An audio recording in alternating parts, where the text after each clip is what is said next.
사람은 태어나면서부터 사랑받으면서 태어납니다.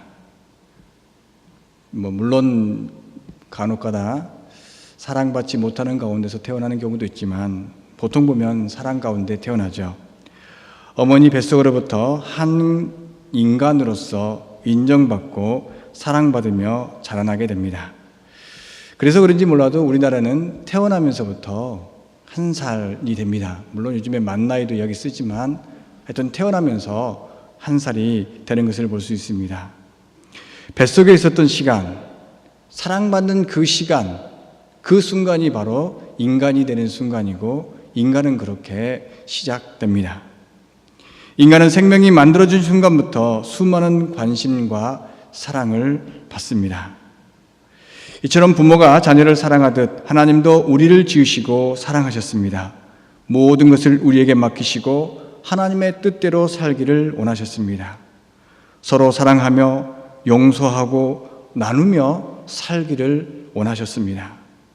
부자는 가난한 자를 돕고 강한 자는 약한 자를 돕으며 평화로운 샬롬의 나라가 되기를 하나님은 원하셨습니다.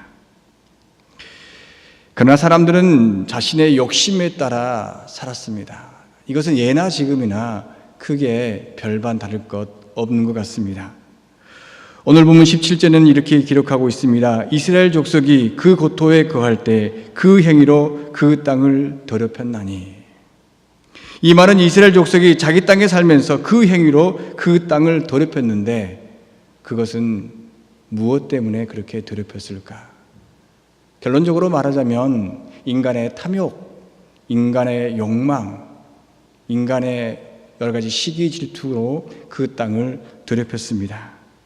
하나님이 택하신 백성이 하나님이 인도해 준 땅에서 그들은 그 땅을 더럽혔습니다.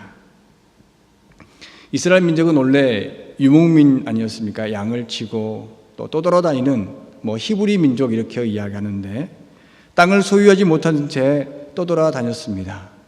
아브라함 이후도 그렇고 출애굽 이후도 그렇고 떠돌아다니는 유목민이었습니다. 떠돌아다니면서 자신의 삶을 사는 그저 정처 없이 나그네 되어서 살아가는 사람들이었습니다. 그들의 재산은 소나 양 그리고 사람들, 함께 모여있는 사람들이 서로 돕지 않으면 힘드는 그러한 삶을 살았습니다.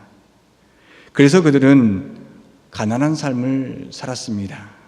추위에 떨어야 했고 먹을 것이 마실 것이 없으면서 정말 힘들게 살았습니다. 이는 주변 나라의 나라들이 땅을 소유하고 제국을 만드는 것과 달리 그들은 산이나 들에 있는 양과 함께 지내면서 살아야만 했습니다. 그들이 가나안 땅에서 정착하고 그 속에서 농사를 짓기 시작하면서 그들은 점점 부를 축적하기 시작했습니다. 그러면서 그들은 땅을 소유하기 위해서 때로는 전쟁하고 때로는 다른 사람 것을 착취하고 다른 사람을 모함하고 다른 사람을 시기해서 더 많은 땅을 걷어갔습니다. 더 많이 얻기 위해서 그들은 때로는 우상도 마다하지 않았습니다. 18절 이렇게 기록하고 있습니다. 그들이 땅 위에 피를 쏟으며 그 우상들로 더럽혔으므로 내가 분노를 그 위에 쏟아 그들을 그 행위대로 심판하여 각국에 흩으며 열방에 해쳤다. 그들은 우상을 섬겼습니다. 우리가 단순히 여기 생각하면 주상을 만들어서 그냥 경배하는 것 그게 아닙니다.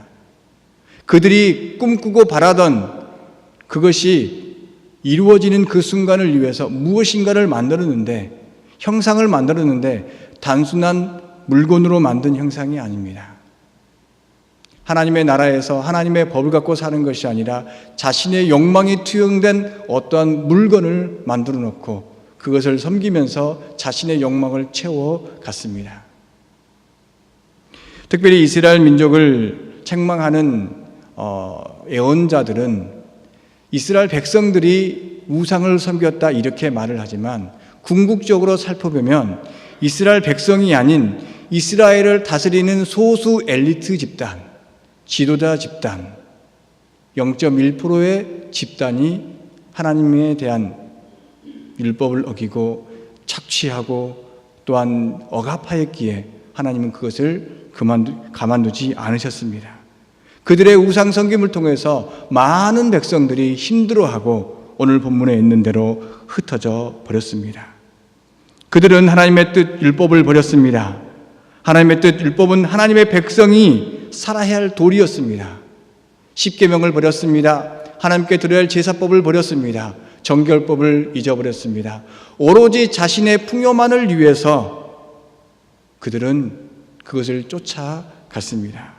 자신의 풍요가 이루어진다면 무엇이든지 다 받아들였습니다. 그래서 하나님의 뜻을 따라 살지 않은 그들을 하나님은 다른 나라를 통하여서 멸망하게 하였습니다. 그들이 그들의 범죄로 여러 나라에 흩어져 사는 모습 때문에 또한 하나님의 거룩한 이름이 더러워졌다고 오늘은 본문에 기록하고 있습니다. 범죄한 이스라엘 징벌하시는 하나님은 이스라엘 때문에 하나님의 이름이 더럽혀진 것입니다.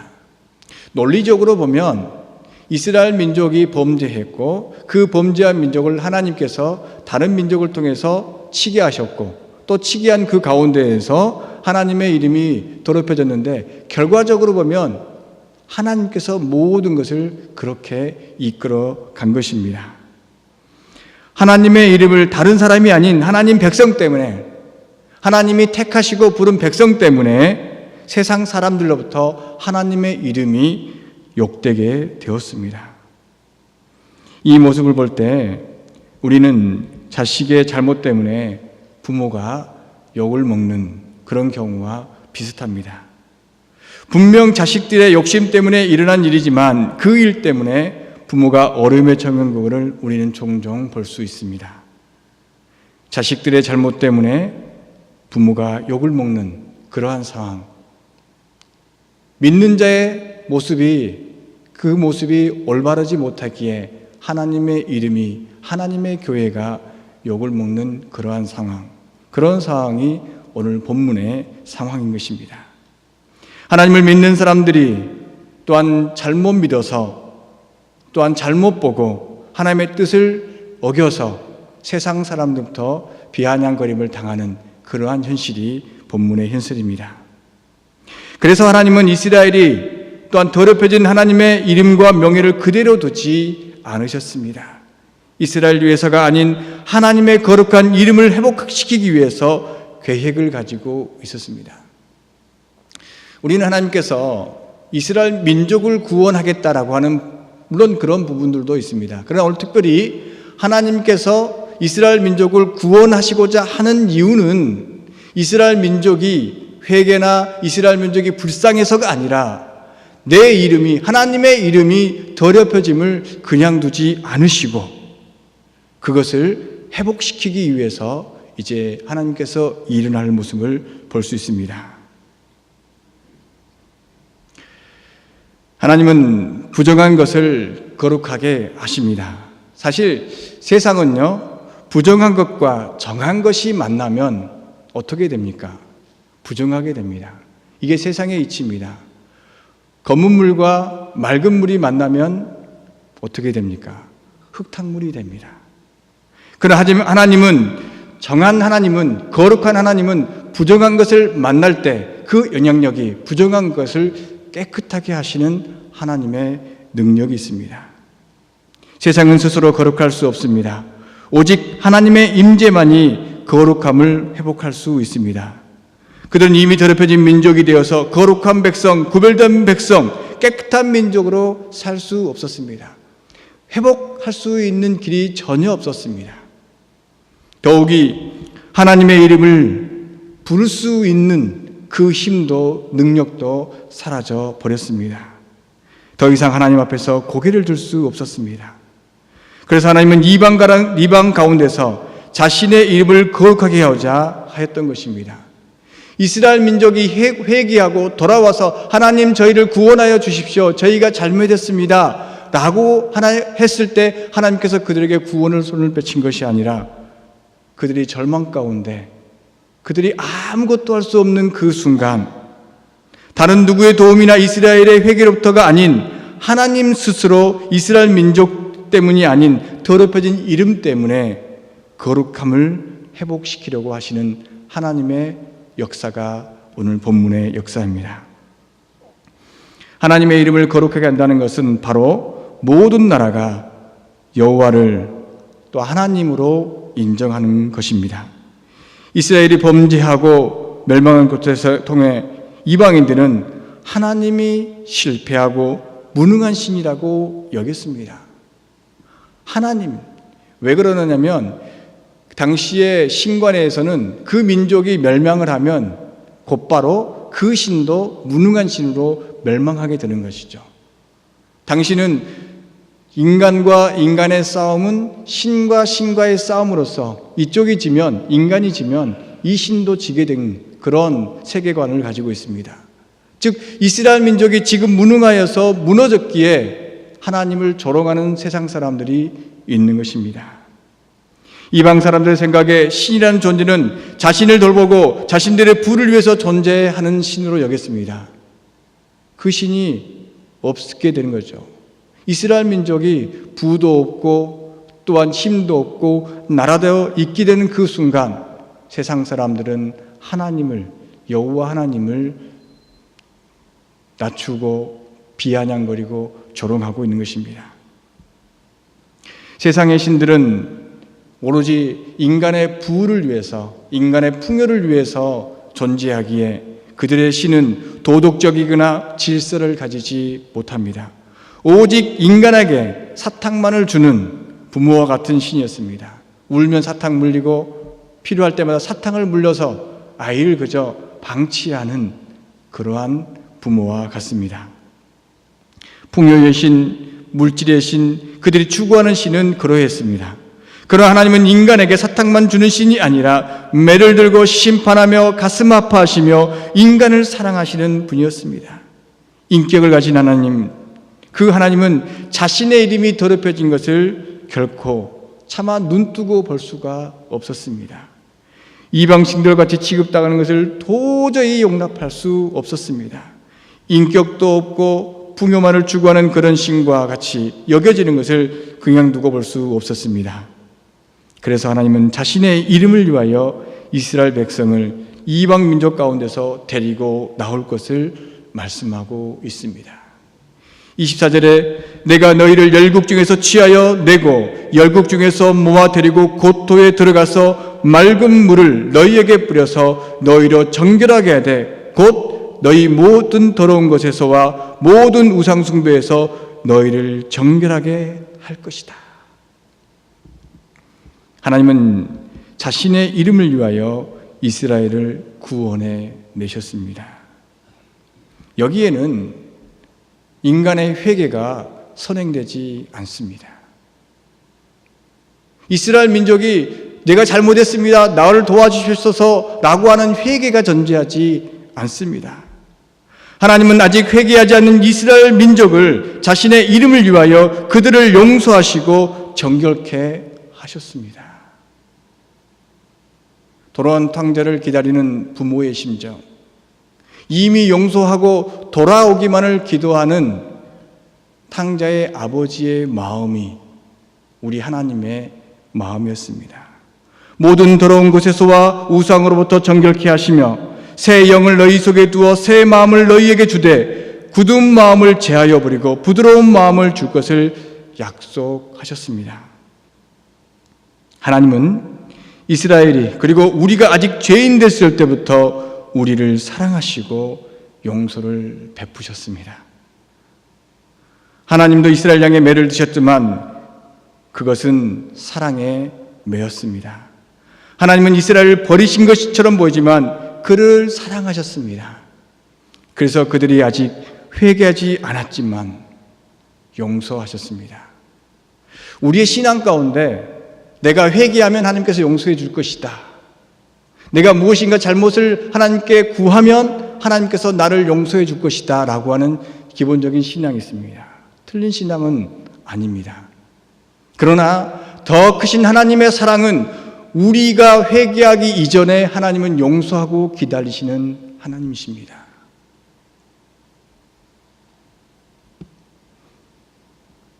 그들이 하나님의 거룩한 이름을 더럽혔지만 하나님은 자신의 이름을 스스로 그렇게 하시고 이스라엘을, 우리를 용서하셨습니다. 본문엔 이런 표현들이 있습니다. 너희를 위함이 아니요 나의 거룩한 이름을 위함이라. 이 말대로 하면 하나님이 그들을 구원하신 것이 이스라엘 백성을 위해서가 아닌 하나님 자신을 위해서 구원한다. 잘못 오해하면 이기심이 많은 이기적인 하나님으로 읽히게 됩니다. 그러나 이 말 중심에는 이스라엘 백성의 죄가 너무나 커서 스스로 돌아올 수 없는 것이 내포되어 있습니다. 너무나 커서 스스로 죄를 해결할 수 없다는 이야기인 것입니다. 예수님의 비유처럼 그들은 1만 달란트 빚진 자들입니다. 도저히 빚에서 헤어날 길이 없는 사람, 자신의 능력으로는, 자신의 행동으로는 도저히 빚을 갚을 수 없는 사람, 스스로 해결할 수 없는 그 상태가 이들의 상태입니다. 그래서 회개나 빚을 갚기 전에 그들의 죄와 벌이, 그래서 회개나 빚을 그들이 스스로 갚으려고 하는 그러한 노력 없이도 하나님은 죄와 빚을 탕감해 주셨습니다. 용서해 주셨습니다. 도저히 용서받지 못할 죄까지 사랑으로 용서하시는 하나님의 그 심정이 담겨져 있는 것입니다. 하나님의 사랑과 공의를 드러내기 위해서 하나님은 이스라엘을 구원하셨습니다. 그 후에 용서받은 이스라엘은 어떻게 행동했는지 26절에 이렇게 기록하고 있습니다. 또 새 영을 너희 속에 두어 새 마음을 너희에게 주되 너희 육신에서 굳은 마음을 제하여 버리고 부드러운 마음을 줄 것이다. 이 말 속에 하나님의 용서와 사랑받는 이스라엘이 변화될 것이라는 모습을 보여주고 있습니다. 우리가 변화되어서 새 사람 되어서 하나님께 용서받는 것이 아니라 하나님께서 새 영을 우리에게 부어주어서 우리가 변화되어서 새로운 사람이 되어서 회개할 것이라는 말인 것입니다.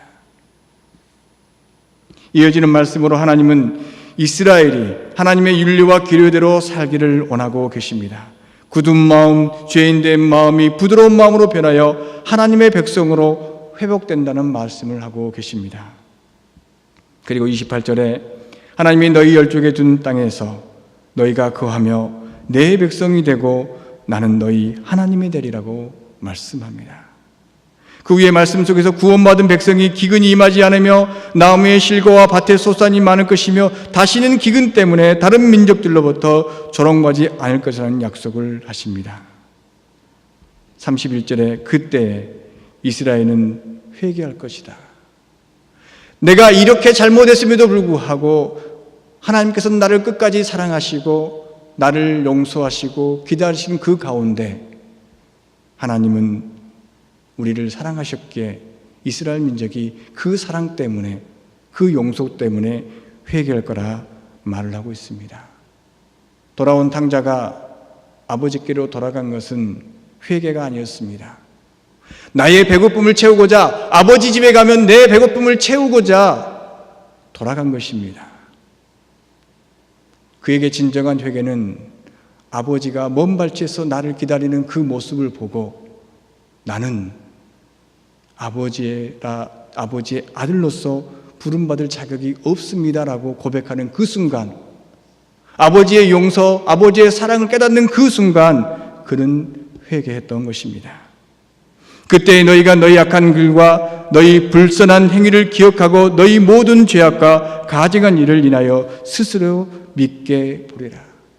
하나님의 사랑을, 하나님의 은혜를, 하나님의 용서를 깨달은 후에, 그 후에야 내가 저질렀던 죄악을 깨닫게 된다는 말입니다.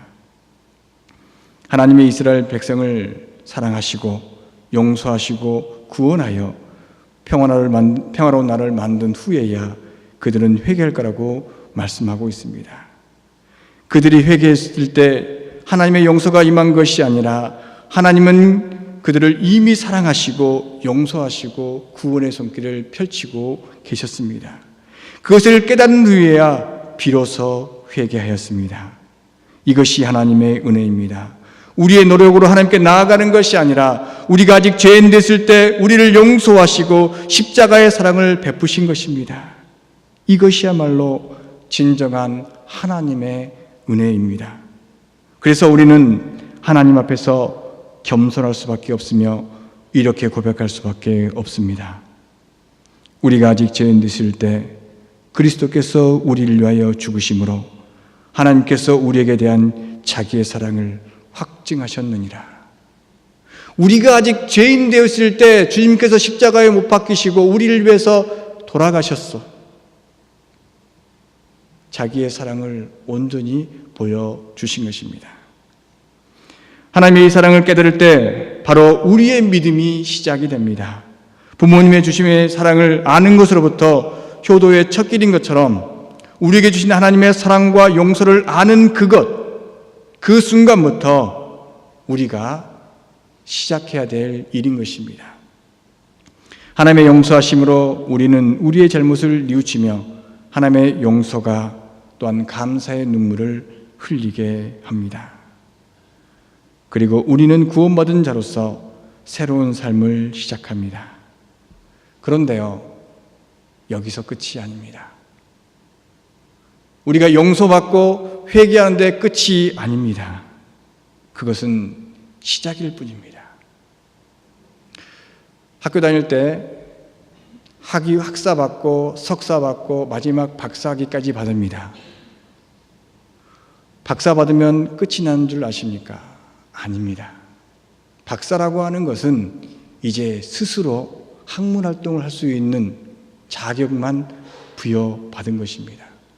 박사라고 해서 모든 것을 아는 게 박사가 아니라 이제 당신은 당신의 학문을 인정하니 스스로 학문의 일을 할 수 있습니다. 더 열심히 하여 좋은 학문을 펼치십시오. 그 시작이 바로 박사학위인 것입니다. 우리의 신앙도 그러합니다. 하나님의 용서가 우리로 하여금 회개의 자리로 이끌어줍니다. 우리의 용서가 우리를 변화시키는 성도의 삶을 살게 해줍니다. 하나님의 용서가 우리를 통하여서 하나님의 은혜를 보여줍니다. 이처럼 하나님의 용서와 회개는 우리의 신앙의 출발입니다. 하나님의 용서와 회개 속에서 우리가 나아갈 길은 화해의 자리로 나아가야 합니다. 내가 용서받고 회개해서 눈물로서 나는 모든 것을 얻었다, 이제 자유하다, 내 마음대로 살아야지, 나는 하나님의 자녀다 라고 하는 것이 아니라 이제부터 시작입니다. 하나님의 백성으로 살아가야 될 그 순간이 이제부터 시작인 것입니다. 그런데 우리는 여전히 화해하지 못한 채 살아갑니다. 1만 달란트 빚을 탕감받았음에도 불구하고 100대라년 빚진 자를 용서하지 못하면서 살아갑니다. 용서를 받았는데, 그리고 회개의 자리로 나갔는데 그것을 화해의 자리로 나아가지 못합니다. 하나님의 용서를 받았음에도 불구하고 용서하지 못하며 정죄하는 자리에 서 있습니다. 우리 주님은 이렇게 기도하라 가르치셨습니다.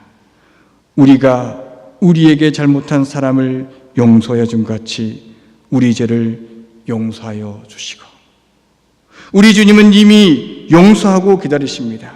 그러면서 너희도 용서하며 화해의 삶을 살기를 원하셨습니다. 화해는 서로를 용서함으로 시작되고 용서를 넘어서 서로를 향한 애틋한 마음에서 비롯됩니다. 애틋한 마음, 정말 간절한 마음, 어떻게 보면 불쌍하고 긍휼을 베푸는 그런 마음이 서로가 화해하고 서로가 손을 잡고 눈물을 흘리며 한 걸음 한 걸음 나아갑니다. 화해라고 하는 것은 손을 잡고 오늘 당신과 나와 화해합니다, 화해했습니다, 끝이 아닙니다. 벌어진 순간만큼, 벌어진 기간만큼 한 걸음 한 걸음 한 걸음 한 걸음 한 걸음 한 걸음 다가야만 화해가 이루어집니다. 과학적으로 증명된 말은 아닙니다. 그냥 속설입니다. 어떤 사람이 담배를 10년 피웠으면 그날 당장 끊었다고 해서 폐가 깨끗해진 것이 아닙니다. 10년이라는, 지금까지 10년 동안 피워왔으면 10년 동안 시간 동안 금연을 해야 그 전으로 돌아간다는 속설이 있습니다. 이건 과학적인 것은 아닙니다. 내가 지금 당장 무엇인가를 결단하고 끝났다고 해서 그것이 이루어진 것이 아니라 지금의 온 순간만큼 앞으로 지나가야, 그런 삶을 살아야 회복된다는 것입니다. 하나님은 우리와 화해하기 위해서 이 땅에 오셨습니다. 인간들 때문에 모욕당하셨습니다. 우리 때문에 상처받고 십자가를 지신 분이 하나님이십니다. 화해는 용서뿐만이 아니라 상대방을 향한 헌신, 나의 부인, 나를 때로는 미워하고 버리는 그 순간이 내게 필요합니다. 우리 주님은 그 헌신을 십자가로 보여주셨습니다. 사랑하는 성도 여러분, 하나님의 사랑과 용서의 품에서 기쁨을 누리며 사는 저와 여러분 되기를 원하십니다. 그리고 우리를 위해 화해의 십자가를 지신 주님을 바라보시기를 원합니다. 그 속에서 진정한 하나님과의 화해가 일어납니다. 이웃 간의 화해가 일어납니다. 성도 간의 화해가 일어납니다. 시작됩니다. 하나님의 사랑과 용서를 깨달은 후 회개가 일어났다면 그 가운데서 화해가 시작된 것입니다. 완벽하게 이루어진 것이 아니라 시작되는 것입니다. 마음을 열고 교통하게 됩니다. 하나님과 교통하고 이웃과 교통하고 성도 간의 교통과 교제가 일어납니다. 이런 화해와 소통 그리고 교제가 없다면 우리는 다시 회개해야 합니다. 하나님과 교통하지 못하고 이웃과 교통하지 못하고 성도와 교통하지 못하는 삶을 산다면 우리는 다시 한번 회개해야 합니다. 하나님의 용서하심을 깨닫고 회개의 자리로 다시 한번 나아가야 합니다. 그렇지 않으면 하나님의 사랑을 받을 수 없습니다. 하나님의 용서를 기대할 수 없습니다. 하나님과 화해할 수 없습니다. 우리는 하나님의 용서로 회개할 수 있었습니다. 그러므로 우리는 그 안에서 하나님과 화해하고 이웃과 화해하고 성도와 화해의 삶을 살도록 힘써야 할 것입니다. 하나님의 백성으로서 하나님의 땅에서 하나님의 나라에서 기쁨을 누리기 위해서 오늘도 힘써 주님을 닮아 화해하는 화해의 사도가 되기를 간절히